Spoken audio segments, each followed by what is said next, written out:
दोस्तों, जय हिंद। स्वागत है आपका हमारे YouTube channel in India education में। आज का हमारा जो टॉपिक है वो हमारा क्लास 10th साइंस का चैप्टर 1 केमिस्ट्री का रासायनिक अभिक्रियाएं एवं समीकरण है। ये हमारा चैप्टर का नाम है। इसके पहले हमने चैप्टर 2 करवा दिया है जिसका नाम है अम्ल क्षार तथा लवण। बहुत ही डिटेल में है और NCERT से बेस्ड है, उससे बहुत ही अच्छी तरीके से आपको समझ में आएगा। तो पहले चैप्टर 2 देख लेते हैं। अब इस बार हम चैप्टर 1 देखने जा रहे हैं। यह हमारा है रासायनिक अभिक्रियाएं तथा समीकरण। रासायनिक अभिक्रियाएं तथा समीकरण पर बढ़ने से पहले हमको इस बात पर ध्यान देना पड़ेगा कि रासायनिक अभिक्रियाएं होती क्या है। रासायनिक अभिक्रियाएं होती क्या है, रासायनिक समीकरण के जानने से पहले हमको पहले रासायनिक अभिक्रियाओं के बारे में जानना पड़ेगा। रासायनिक अभिक्रियाएं हमारे दैनिक जीवन में भी होती हैं, जिनको हम देखते तो हैं लेकिन हम उनके बारे में जानते नहीं हैं। इसके लिए हम अपने आसपास देख सकते हैं, जैसे दूध का फटना, ठीक है, दूध का फटना, दूध का दही में बनना और लोहे पे जंग लगना। जैसे लोहे पे जैसे जंग लग गई है, ठीक है, दूध है हमारा और दूध हमारा फट चुका है। दूध हमारा क्या है, फट चुका है। तो फटने से पहले उसका pH मान कुछ और था, ठीक है, और फट गया है तब कुछ और हो गया है। तो उसके रासायनिक जो गुण थे उसमें बदलाव हो गया है और ये रासायनिक क्रियाओं में चला गया है। दूसरा है हमारा, जैसे हम देख सकते हैं लोहा है हमारे आसपास। हमने देखा है कि लोहे की वस्तुएं होती हैं जिन पर कुछ समय पश्चात वायु तथा नमी के संपर्क में आने से, वायु होती है, नमी होती है हमारे पास, उनके संपर्क में जब वो आते हैं तो उनपे जंग लग जाती है, ठीक है। तो ये भी हमारा एक रासायनिक समीकरण, रासायनिक क्रिया का एक उदाहरण है, ठीक है। तो हम बिना देरी के साथ हम चैप्टर की ओर बढ़ते हैं, ठीक है। तो जो हमारी पहली हेडिंग होगी वो होगी हमारी रासायनिक अभिक्रियाएं। रासायनिक अभिक्रियाएं होती क्या है, ठीक है। रासायनिक अभिक्रियाएं, रासायनिक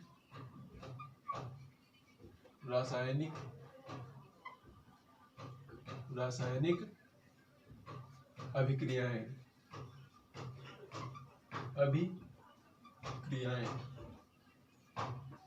रासायनिक अभिक्रिया, ये होता क्या है। रासायनिक अभिक्रिया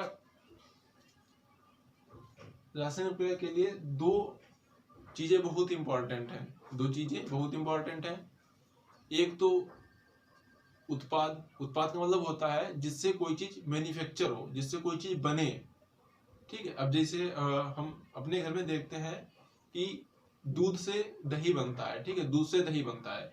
तो दूध हमारा उत्पाद हो गया, अभिकारक हो गया, ठीक है। दूध हमारा क्या हो गया, अभिकारक हो गया, और जो हमारा दही बना है वो हमारा उत्पाद हो गया। तो उत्पाद से, अभिकारक से उत्पाद बनता है। तो रासायनिक क्रिया के लिए जो सबसे महत्वपूर्ण चीजें हैं वो है हमारी अभिकारक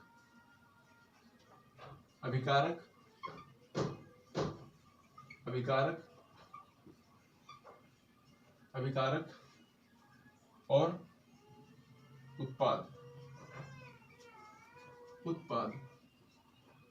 अभिकारक और उत्पाद, ये हमारे रासायनिक प्रक्रिया के दो बहुत ही महत्वपूर्ण पहलू हैं। मान लो अभिकारक में इस तरफ दही है, इस तरफ दूध है, इस तरफ हमारा दही है। मान लो अभिकारक में हमारा इस तरफ लोहा है, और मान लो उत्पाद में हमारा इस तरफ जंग लगा लोहा है,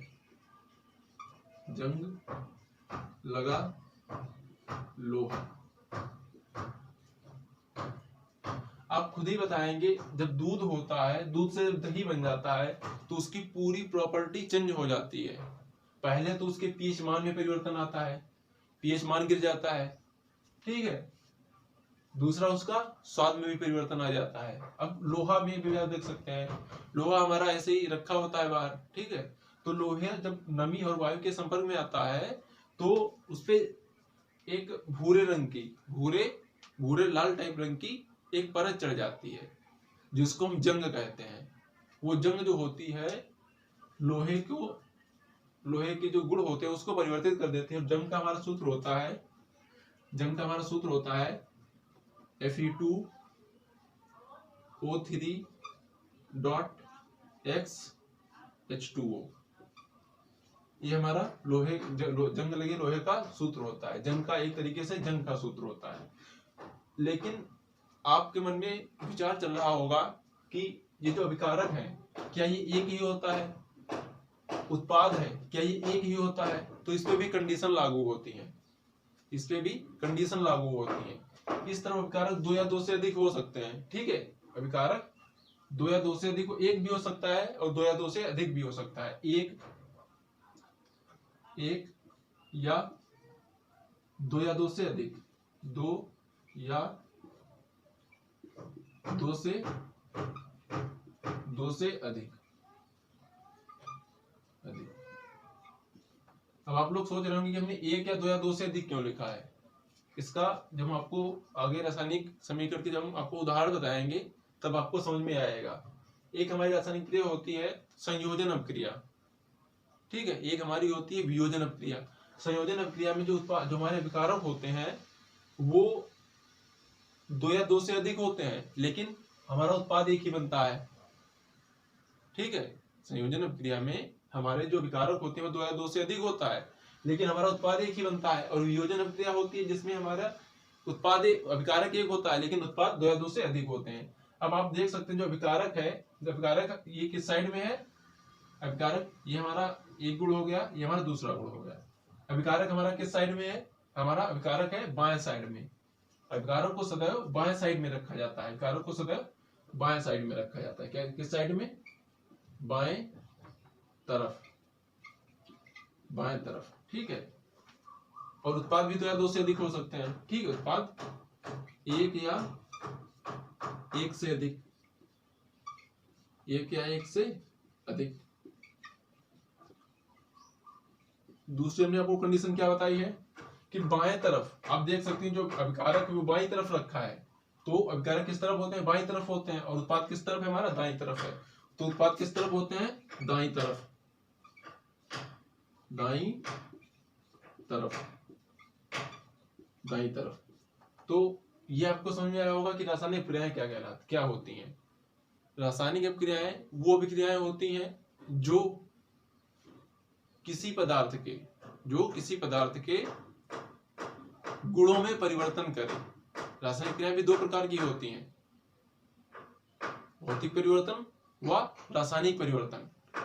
भौतिक परिवर्तन में उसका जो स्वरूप होता है वो चेंज होता है लेकिन उसके गुण चेंज नहीं होते हैं, ठीक है। और रासायनिक परिवर्तन में उसका स्वरूप नहीं चेंज हो, स्वरूप के साथ में उसका गुण भी चेंज हो जाते हैं, ये हमारा रासायनिक परिवर्तन होता है। लेकिन इस तरफ हम अभी रासायनिक क्रियाएं देख रहे हैं तो हम उसी पे चर्चा करेंगे। तो रासायनिक क्रिया होती क्या है,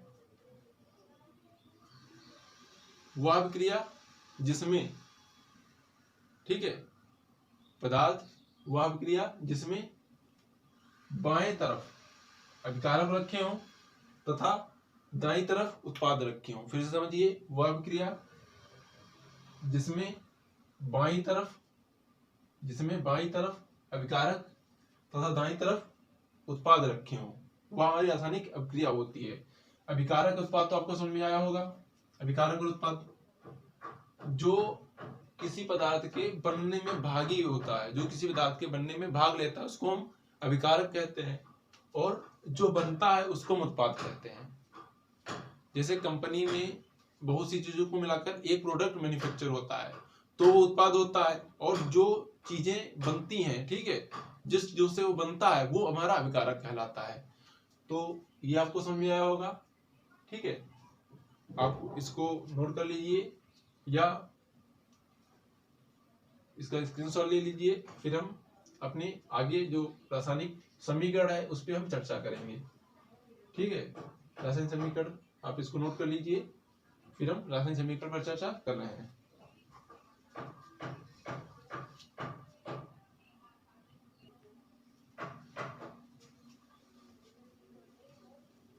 आपने इसको नोट कर लिया होगा।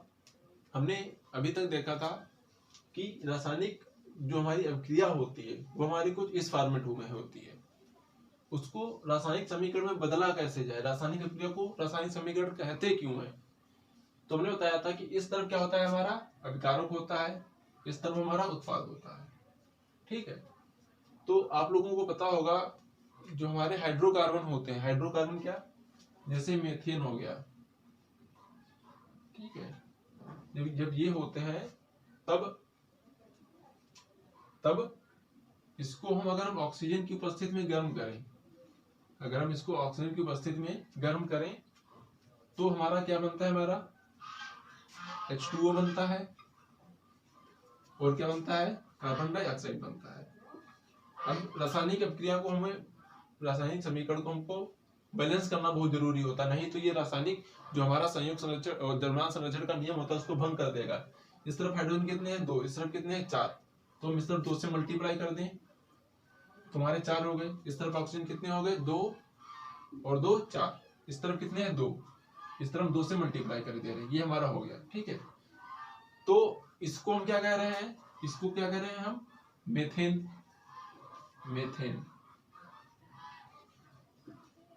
मेथेन, और इसको हम क्या कह रहे हैं, ऑक्सीजन, ऑक्सीजन। ठीक है, तो बन क्या रहा है, हमारा जल बन रहा है, जल के 2 अणु बन रहे हैं, जल, और कार्बन डाइऑक्साइड का 1 अणु बन रहा है, कार्बन डाई ऑक्साइड।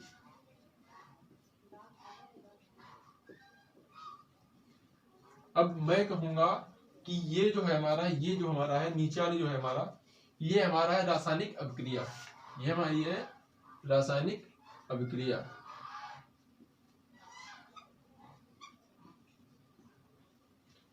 ठीक है, ये हमारी है रासायनिक अभिक्रिया।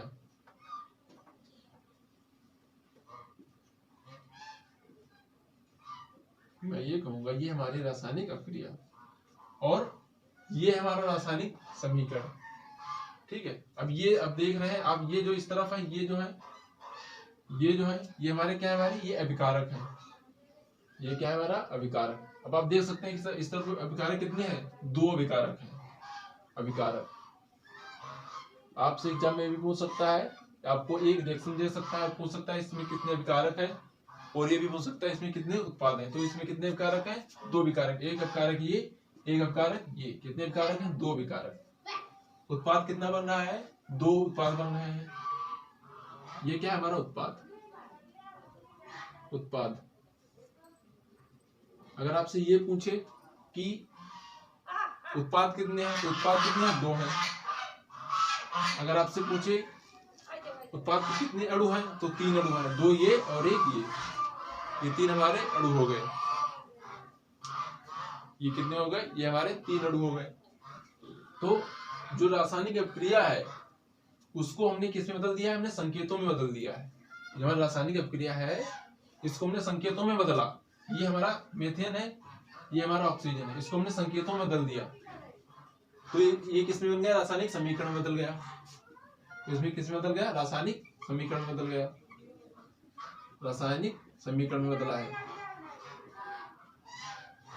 बस मैं आपको यही समझाना चाहता था कि रासायनिक अभिक्रिया को संकेतों के द्वारा प्रदर्शित करना, रासायनिक अभिक्रिया को संकेतों के द्वारा प्रदर्शित करना रासायनिक समीकरण कहलाता है।